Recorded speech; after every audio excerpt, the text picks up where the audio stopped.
حضرت نوح علیہ السلام نے اپنی وفات سے قبل اپنے بیٹے کو وصیت کرتے ہوئے فرمایا تھا، بیٹا میں تمہیں 2 باتوں کا حکم دیتا ہوں، میں تمہیں 2 باتوں سے منع کرتا ہوں۔ ایک صحابی نے پوچھا تھا، اللہ کے رسول علیہ السلام، ہر آدمی چاہتا ہے وہ اچھا لباس پہنے، اچھے جوتے پہنے، کیا یہ بھی تکبر ہے؟ بے شمار ایسے مسائل، ایسی عادات، ایسی باتیں، ایسی حرکتیں پائی جاتی ہیں کہ ہم تکبر جیسا کبیرہ گناہ کرتے ہیں۔ تکبر آتا کیوں ہے؟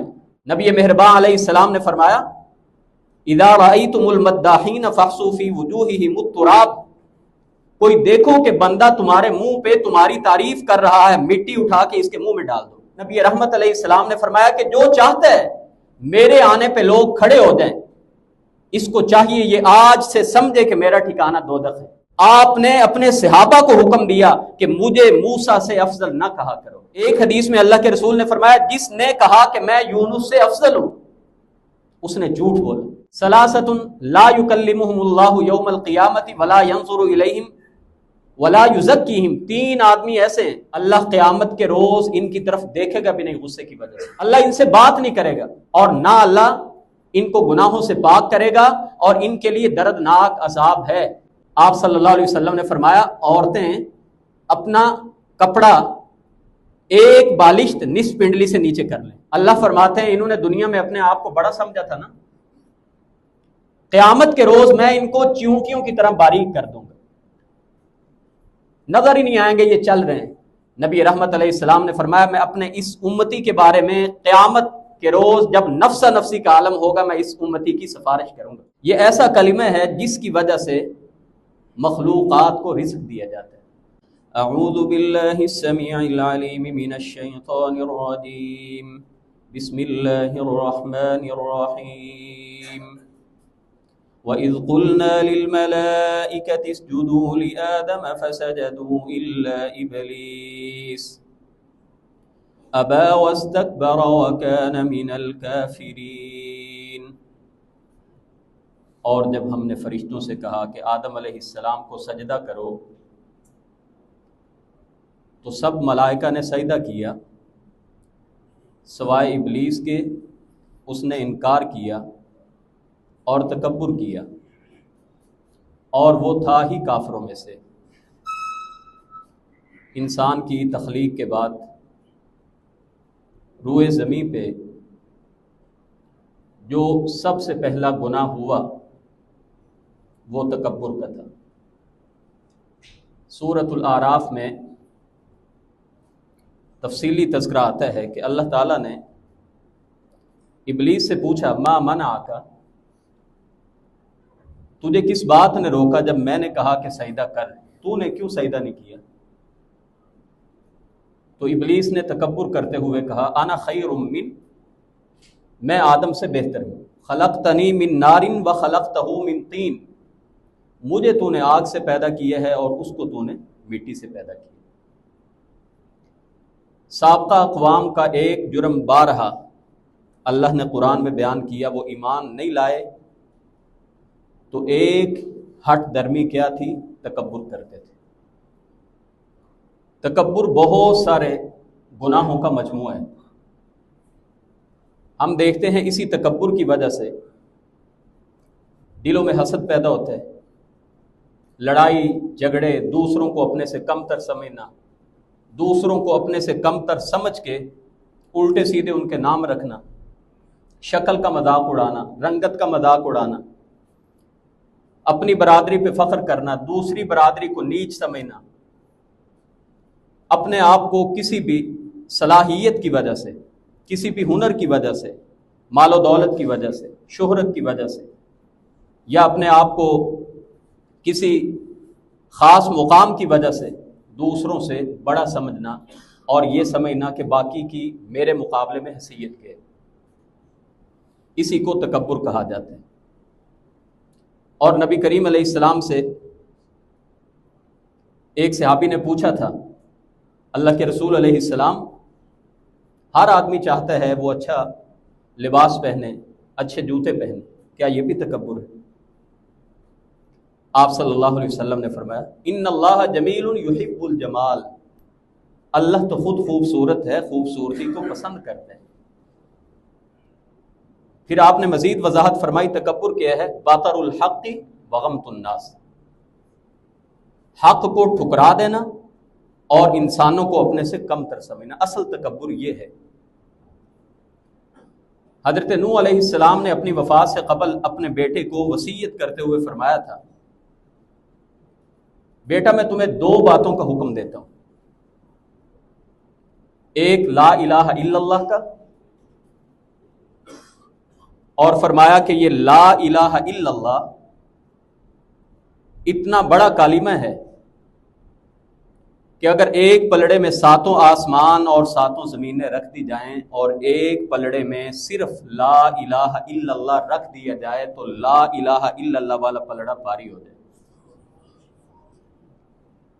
اسی حدیث کے الفاظ ہیں کہ اگر ساتوں آسمان اور ساتوں زمینیں ایک کڑا بن جائیں، مضبوط کڑا بن جائیں، حصار بنا لیں، تو لا الہ الا اللہ یہ ایک کلمہ اتنا طاقتور ہے کہ یہ اس کڑے کو توڑ دے۔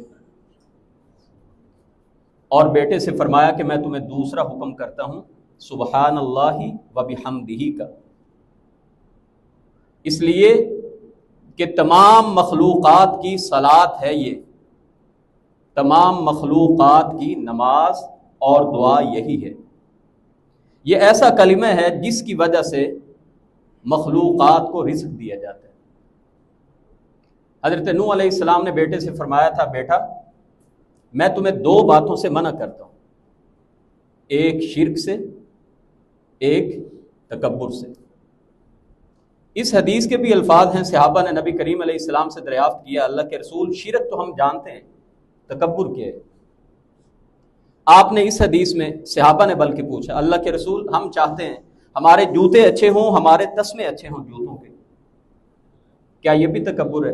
اللہ کے رسول ہم چاہتے ہیں اچھا لگتا ہے کہ دو صحباب میں بیٹھے ہوں، کیا یہ بھی تکبر ہے؟ آپ نے فرمایا نہیں، آپ نے فرمایا تکبر یہ ہے حق بات کو دیکھ کے سن کے ٹھکرا دینا اور انسانوں کو اپنے سے کم تر سمجھنا۔ میں جب اپنے معاشرے کا جائزہ لیتا ہوں تو ہمارے معاشرے میں بے شمار ایسے مسائل، ایسی عادات، ایسی باتیں، ایسی حرکتیں پائی جاتی ہیں کہ ہم تکبر جیسا کبیرہ گناہ کرتے ہیں، لیکن شاید ان باتوں کو گناہ سمجھ نہیں رہے ہوتے۔ اس لیے ضروری ہے کہ ایسے کبیرہ گناہ، مہلکات جن کو کہا گیا تباہ کر دینے والے، وہ کہیں پہ بقیہ کی جانے والی نیکیوں کو ضائع نہ کر دیں۔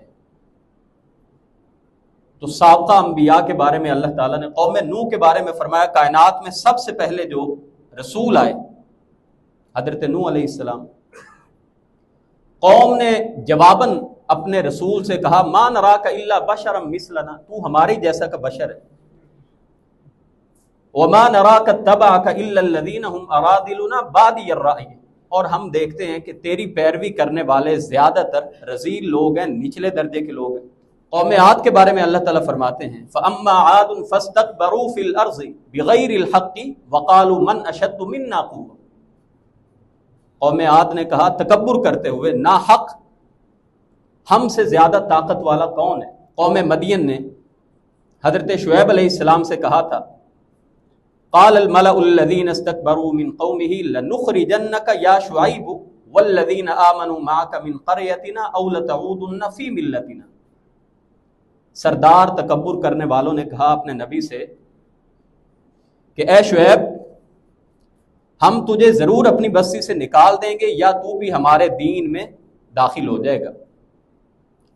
اللہ رب العزت نے بنی اسرائیل کی ایک بدی کو بیان کرتے ہوئے فرمایا افکلما جاءکم رسول بما لا تہوی انفسکم استکبرتم، جب بھی تمہارے پاس کوئی رسول آئے ایسی تعلیم لے کے جو تمہاری خواہشات کے خلاف تھی، تم نے تکبر کیا۔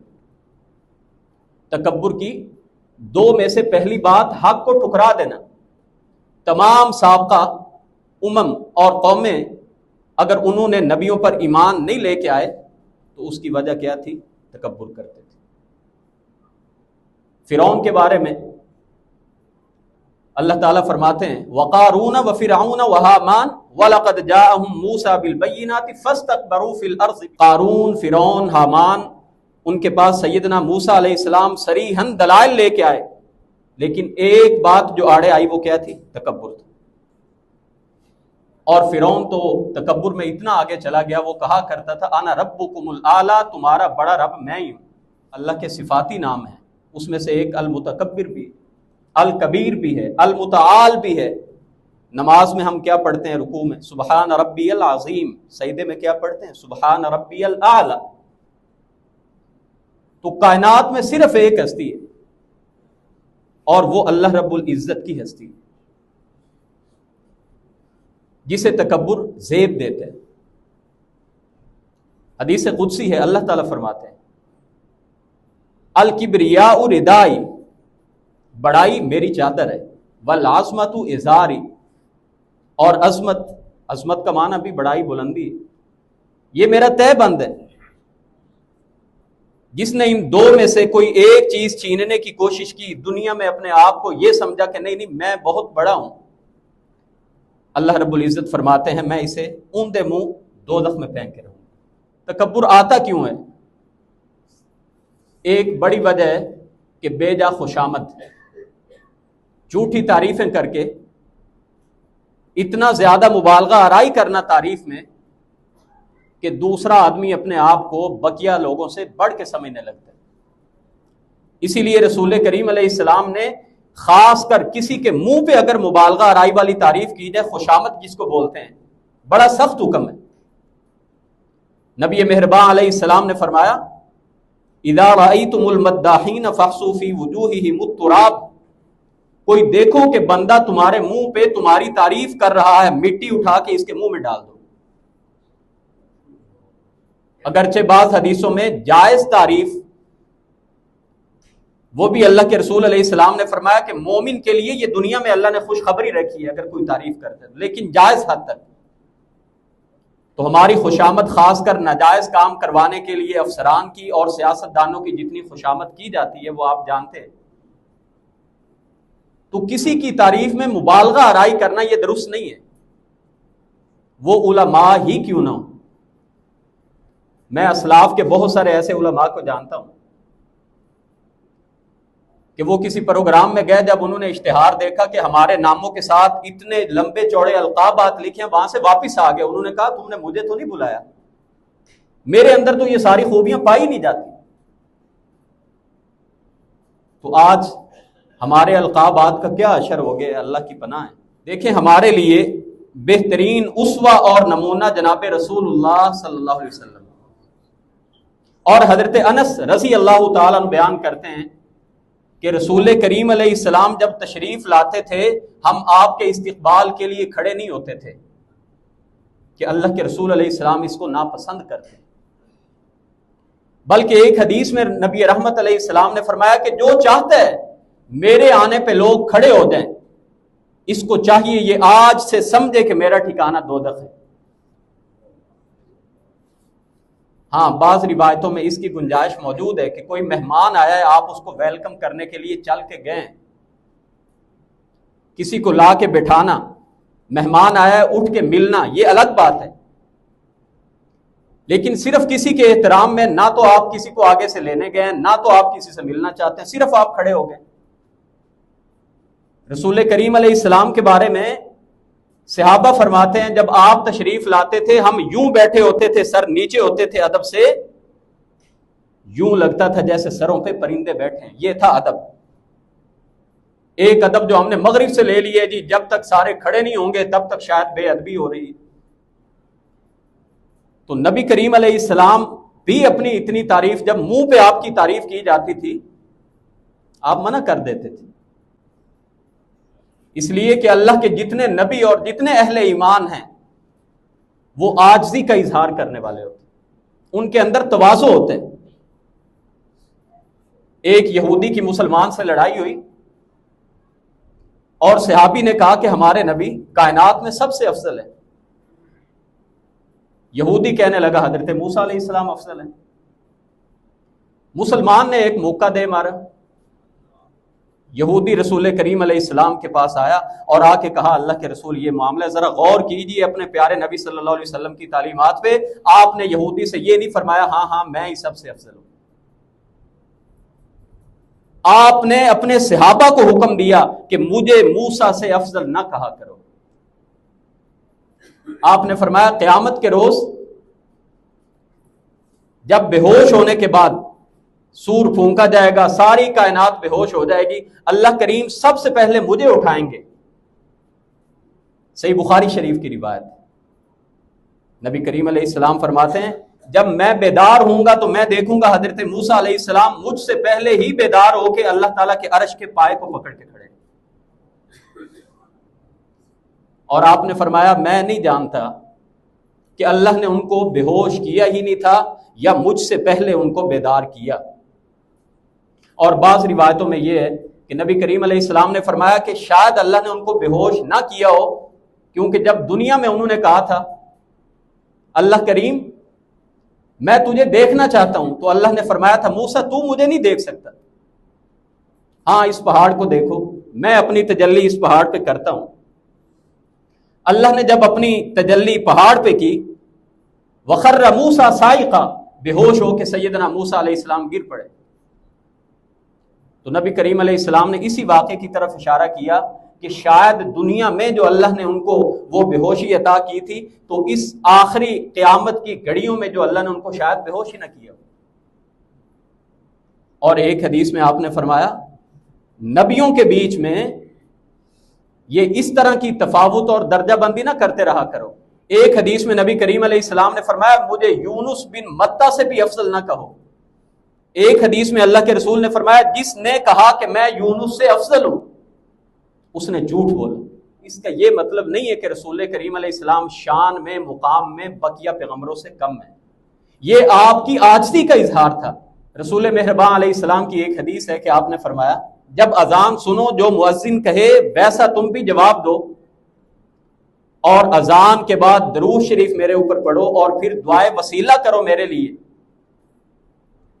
جنت میں ایک مقام ہے وہ میرے حق میں مانگا کرو, وہ اللہ نے پوری کائنات میں سے صرف ایک کو دینا ہے. اور نبی کریم علیہ السلام نے یہ نہیں کہا کہ وہ میں ہی ہوں. آپ نے کیا فرمایا, عاجزی کیا ہے, آپ نے فرمایا میں امید کرتا ہوں کہ میں ہی ہوں گا, میں امید کرتا ہوں. اور دعائے وسیلہ پڑھنے والے کے بارے میں فرمایا جو اذان سن کے درود شریف کے بعد دعائے وسیلہ پڑھتا ہے اللہم رب ہذہ الدعوۃ التامہ والی یہ دعا, نبی رحمت علیہ السلام نے فرمایا میں اپنے اس امتی کے بارے میں قیامت کے روز جب نفس نفسی کا عالم ہوگا میں اس امتی کی سفارش کروں گا. تو عرض یہ کر رہا ہوں کہ تکبر یہ اللہ والوں کو زیب نہیں دیتا. حضرت آدم علیہ السلام اور ابلیس کے سارے واقعے میں کیا فرق ہے؟ ابلیس نے تکبر کیا, ڈٹا رہا.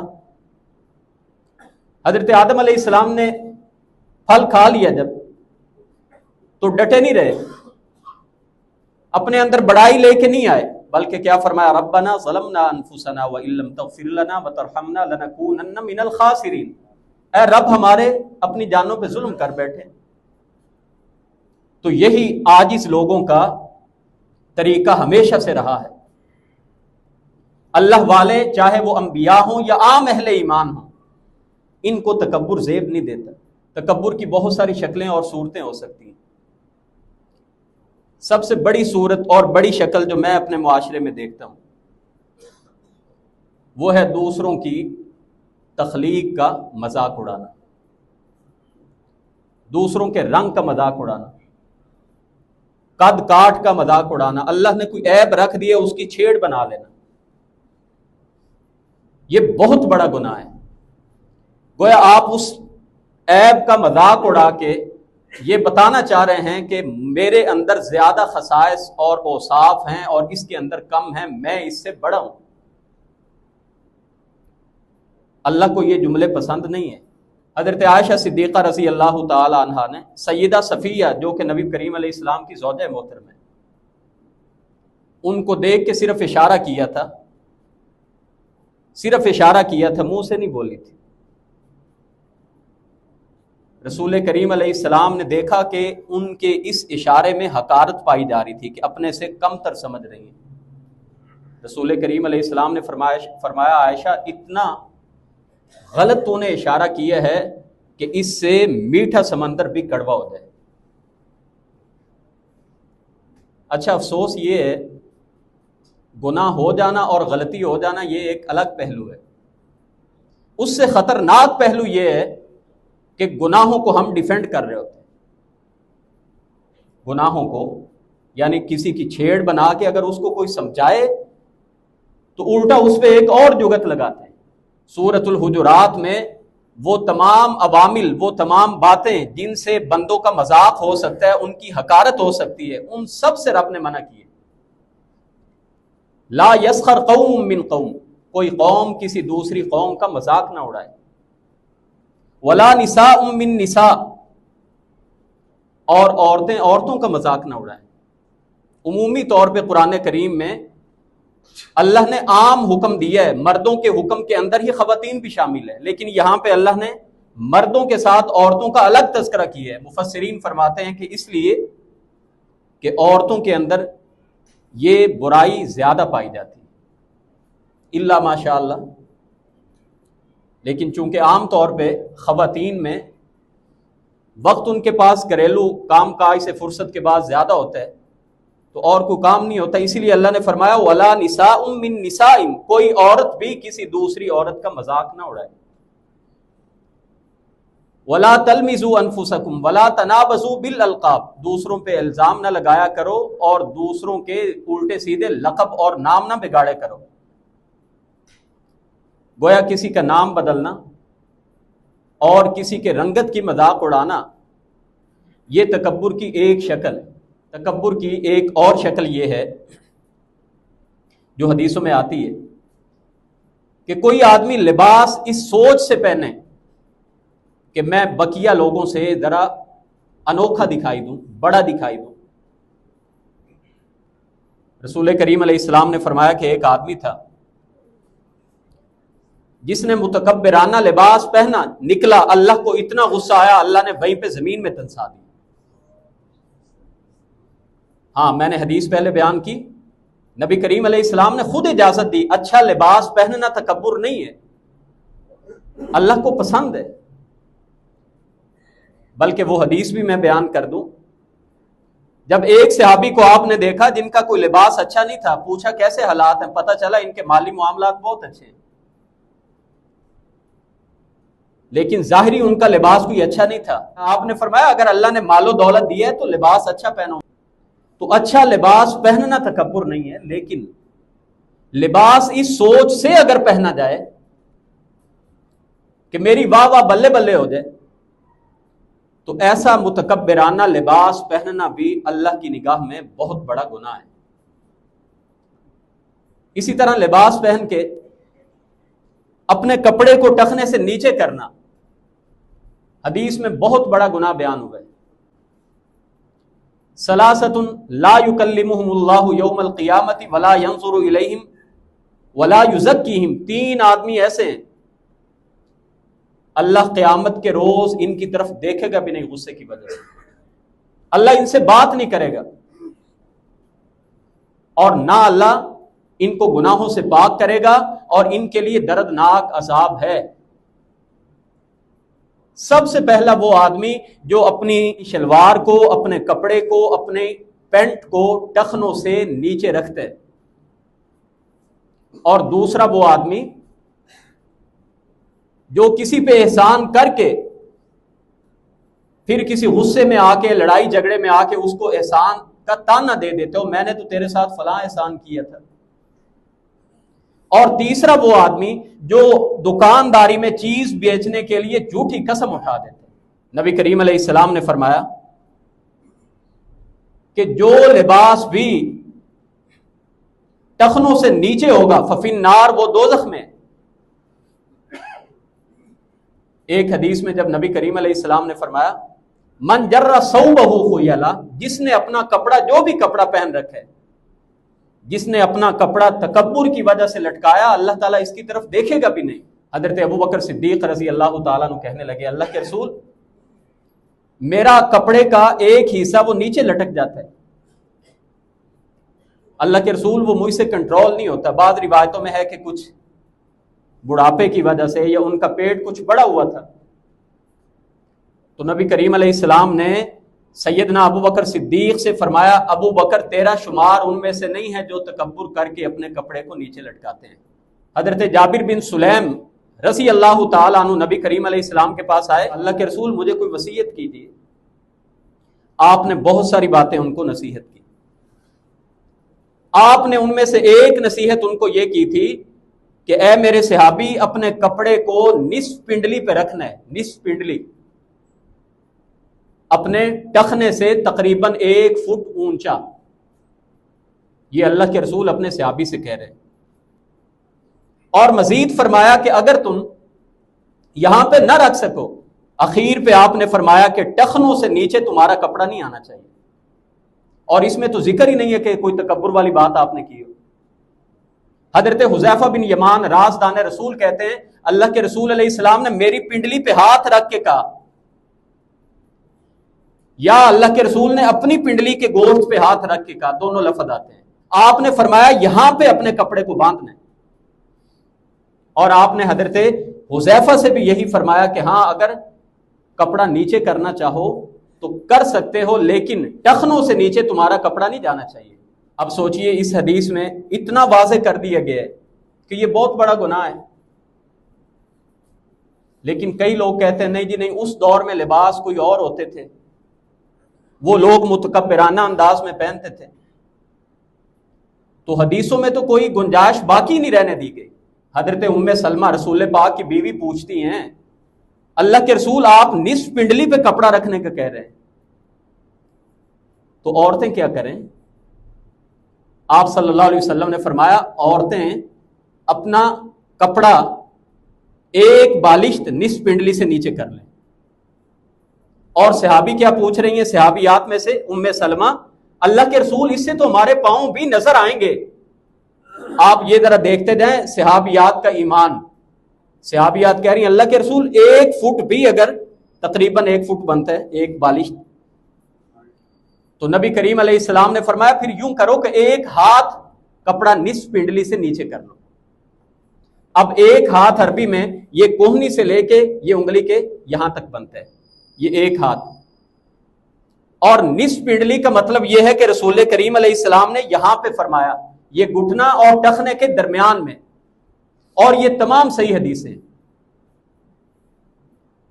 تو اندازہ کریں کہ صحابیات کو اتنی سخت حدیثیں سن کے پریشانی ہوئی کہ پتہ نہیں ہمارا کوئی عمل ضائع نہ ہو جائے. اور آج ہم اس بحث کو لے کے بیٹھے ہیں کہ نہیں جی اگر تکبر نہ ہو تو کپڑا نیچے کر سکتے ہیں. اس سے بڑا تکبر کیا ہے کہ واضح صریح حدیث ہونے کے باوجود، اللہ کے رسول کا فرمان ہونے کے باوجود کپڑا اوپر نہیں کر رہا. اس سے بڑا تکبر کیا ہے؟ سب سے بڑا تکبر ہی یہ ہے باطر الحق کی حق بات کو ٹھکرا دینا. اور بھی ایک نقطہ سمجھ لیجیے، مرد اور عورت کے لباس میں اللہ نے ہر اعتبار سے فرق رکھا ہے. اسی لیے اللہ کے رسول نے فرمایا اس مرد پہ لعنت ہے جو مرد ہو کے عورتوں والا لباس پہنے، اس عورت پہ لعنت ہے جو عورت ہو کے مردوں والا لباس پہنے. تو مطلب یہ ہے کہ اگر عورتوں کو حکم دیا ہے کہ وہ اپنی ٹانگوں کو پوری طرح چھپا کے رکھیں، صرف ان کے پاؤں اگر دکھائی دیں تو کوئی حرج کی بات نہیں ہے، تو مطلب یہ ہے کہ مرد اور عورت میں فرق ہے. مرد اپنی پنڈلیوں کو ننگا رکھے. تو یہ ایک عام سی بات ہے. اور ہمارے نوجوان مسجد میں کھڑے ہوتے ہیں اور ان کے کپڑے وہ نیچے زمین تک جا رہے ہوتے ہیں، ٹخنوں سے نیچے ہوتے ہیں، تو ان کو جائزہ لینا چاہیے کہ یہ اتنا بڑا گناہ ہے. 24 گھنٹے کپڑے کو اوپر رکھنے کا حکم دیا گیا، صرف نماز سے پہلے نہیں. اسی لیے کوشش کریں. یہ بھی حدیث میں آتا ہے کہ جس نے تکبر کی وجہ سے کپڑے کو لٹکایا اس کی یہ سزا ہے. گویا تکبر کا ایک اظہار جو ہمارے لباس میں اور طرح کا ہوتا ہے کہ پینٹ بھی نیچے جا رہی ہے اور شلوار جو پہنی ہوئی ہے وہ کپڑا بھی نیچے جا رہا ہے. ایک اور بات جو تکبر کی نشانی ہے، ہر بات میں میں ہی کرتے رہنا. ہر بات میں جو بھی کام ہو اللہ کو کوئی کریڈٹ نہیں دینا، بلکہ ہاں جی میں کیتا ہے جی، او ہاں جی میں بڑی محنت کرتا رہا. مطلب جو کوئی اللہ نے انعام کر دی ہے، اللہ کی حمد، اللہ کی تعریف، اللہ کا شکر کہیں پہ نہیں ہے، ہر بات میں ہی میں۔ تو جس بندے کی ہر بات میں ہو، اس کو ڈرنا چاہیے۔ یہ اللہ کو اتنی میں پسند نہیں ہے۔ اور اللہ کو پسند کون لوگ ہیں؟ عاجز بندے، تواضع اختیار کرنے والے بندے۔ من تواضع للہ رفعہ اللہ۔ ہم سمجھتے ہیں کہ نہیں، میں ذرا بڑا لباس اور بڑی اچھی گاڑی اور ذرا دل میں عجب والا پہلو لے کے، خود پسندی والا پہلو لے کے میں شاید بڑا ہو جاؤں۔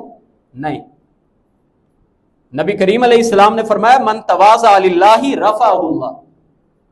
جو آدمی اپنے آپ کو جھکا دیتا ہے اللہ کو راضی کرنے کے لیے، اللہ اس کی شان اور بلند کر دیتا۔ اور فرمایا کہ جو آدمی شہرت کا لباس نہیں پہنتا طاقت کے باوجود، مقابلے بازی نہیں کرتا لباس میں، اس کو اللہ نے وسعت دی ہے، لباس خرید سکتا ہے، لیکن اچھا لباس پہنتا ہے لیکن مقابلے میں نہیں آتا، نبی رحمت علیہ السلام نے فرمایا قیامت کے روز اللہ اس کو بلا کے کہیں گے جو مرضی لباس جنت میں سے چاہتے ہو وہ پہن لو۔ تو عاجزی اسی بات میں ہے کہ باقی بھائیوں کو، بندوں کو اپنے جیسا سمجھے۔ ایسے بول، ایسے لفظ، ایسی باتیں، شکل پہ اٹیک کرنا، اور یہ ہمارے ہاں تو خیر جتنی جگتیں ہیں سب سے پہلی جگت لگاتے ہی منہ کے اوپر ہے۔ اندازہ کیجیے، وہ چہرہ جو رب کہتے ہیں خلقتہ بیدی، اے میرے بندے تیرا چہرہ میں نے اپنے ہاتھ سے بنایا ہے، اور رسول کائنات نے منع کیا لڑائی بھی ہو جائے کسی کے منہ پہ تھپڑ نہیں مارنا، یہ رب کا بنایا ہوا چہرہ ہے۔ یہاں پہ جتنی کسی کے منہ کے اوپر، جتنی کسی کی جسامت کے اوپر یا بولنے کے انداز کے اوپر جگت ہوتی ہے، اتنی زیادہ لوگ تالیاں بجاتے ہیں، انا للہ و انا الیہ راجعون۔ یہ حقارت نہیں ہے تو اور کیا ہے؟ اور اس طرح کی حقارت اللہ کو مذاق میں بھی پسند نہیں ہے۔ مذاق بھی جائز کاموں میں ہوتا ہے، مزاح ہوتا ہے، مذاق یہ نہیں ہے کہ آپ دوسروں کی عزتوں کو تاتار کرنے لگتے ہیں۔ متکبرین کی جتنی سخت سزا حدیث میں بیان ہوئی ہے، چند جرائم ہیں جن کی سزائیں کو اس طرح بدترین سخت بیان ہوئی ہیں حدیثوں میں، ان میں سے ایک متکبرین بھی ہیں۔ اللہ فرماتے ہیں انہوں نے دنیا میں اپنے آپ کو بڑا سمجھا تھا نا، قیامت کے روز میں ان کو چیونٹیوں کی طرح باریک کر دوں گا، نظر ہی نہیں آئیں گے یہ چل رہے ہیں۔ آج چیونٹی نظر کب آتی ہے؟ اتنی باریک، اتنی چھوٹی، معمولی۔ اور دوسری بات کہی، بولس نامی جہنم کے قید خانہ وہ صرف متکبرین کے لیے بنایا گیا، جہاں پہ ساری دوزخ سے پیپ دوزخیوں کی اکٹھی ہو کے آ رہی ہوگی، وہاں پہ یہ لوگ ہوں گے جو دنیا میں رہ کے جو اللہ کی صفات ہیں وہ صفات اپنے اندر پیدا کرنے کی جھوٹی کوشش کرتے تھے۔ تو اللہ تعالیٰ سے دعا ہے کہ اللہ کی ذات ہمیں جو اس کی بندگی ہے، جو تواضع ہے، عاجزی ہے، یہ اپنے اندر لانے کی توفیق عطا کرے۔ اور کبر، فخر، غرور، بڑائی، کبریائی، یہ بڑے بڑے عبادت گزار کیوں نہ ہوں، ان کو بھی زیب نہیں دیتے۔ اور اس میں آخری بات صرف میں یہ کہنا چاہوں گا، بعض ہم اپنی نیکیاں وہ لوگوں کو دکھا کے تکبر کی وجہ سے وہ بھی ضائع کر بیٹھتے ہیں۔ مطلب آپ نماز پڑھنے آئے، جدھر بھی بات ہوئی بس میں ذرا نماز پڑھ کے آ رہا ہوں، بس میں ذرا نماز پڑھنے گیا تھا، پھر کیا ضرورت ہے آپ کو بتانے کی کہ جس آپ کی بات سے یہ معلوم ہو بار بار اس کا تذکرہ کرنے سے کہ آپ نماز کی نیکی ان کو بتا رہے ہیں۔ تو نیکی بھی لوگوں کو یہ نہ سمجھ کے بتائیں کہ میں نیکی کر کے تم سے بڑا ہو گیا ہوں، کہیں اس گناہ کی وجہ سے ممکن ہے کہ اللہ ہمیں اس نیکی سے ہی کہیں محروم نہ کر دے۔ اسی لیے اکثر اسلاف کے بارے میں آتا ہے، جب ان سے پوچھا جاتا تھا کہ نماز پڑھ لیے، تو وہ یہ نہیں کہتے تھے ہم نے پڑھ لی، وہ کہتے تھے انشاءاللہ پڑھ لیے، انشاءاللہ۔ پتہ نہیں اللہ نے قبول کی ہے کہ نہیں کی، اگر اللہ نے چاہا تو پڑھ لیے۔ اور ایک ہم میں کہ کتنی خامیاں ہیں، اور وہ کہتے ہیں نا جس طرح بیگ میں سوراخ ہوں اور نیکیاں بھی کر رہے ہیں اور نیکیاں ضائع بھی کر رہے ہیں، نیکیاں بھی کر رہے ہیں ساتھ میں گناہ کے کام بھی ہیں، تو پتہ نہیں وہ نیکیاں ہماری کتنی قبول ہو رہی ہیں۔ یہ باتیں اس لیے کی جاتی ہیں کہ جہاں پہ ہمارے اندر خامیاں ہیں ان کو دور کرنی چاہیے۔ کئی احباب یہ سمجھتے ہیں جی کہ جو سخت باتیں آتی ہیں نا اس سے بڑا ڈر لگتا ہے، تو یہ ڈر اسی لیے آپ کو سنائی جاتی ہیں کہ آخرت کی منزلیں، آخرت کی ساعتیں، گھڑیاں یہ بڑی مشکل ہے۔ آج ہمارے پاس توبہ کا آپشن کھلا ہے، آج وقت ندامت ہے، آج اللہ سے معافی کے لیے ہاتھ پھیلا سکتے ہیں۔ کوئی بات نہیں، انسان ہے، بندہ ہے، بندے میں خامیاں ہوتی ہیں، گناہ ہو سکتے ہیں، لیکن آئندہ سے اپنی زندگی میں اصلاح لانے کی کوشش کریں۔ اللہ کریم ہمارے اندر اس طرح کی تمام برائیوں کا خاتمہ کر دے، اور جو اللہ کو محبوب ادائیں ہیں، جو محاسن اس کو پسندیدہ ہیں، عجز والے، تواضع والے، وہ اللہ کی ذات ہمارے اندر پیدا کر دے۔ وآخر دعوانا ان الحمد للہ رب العالمین۔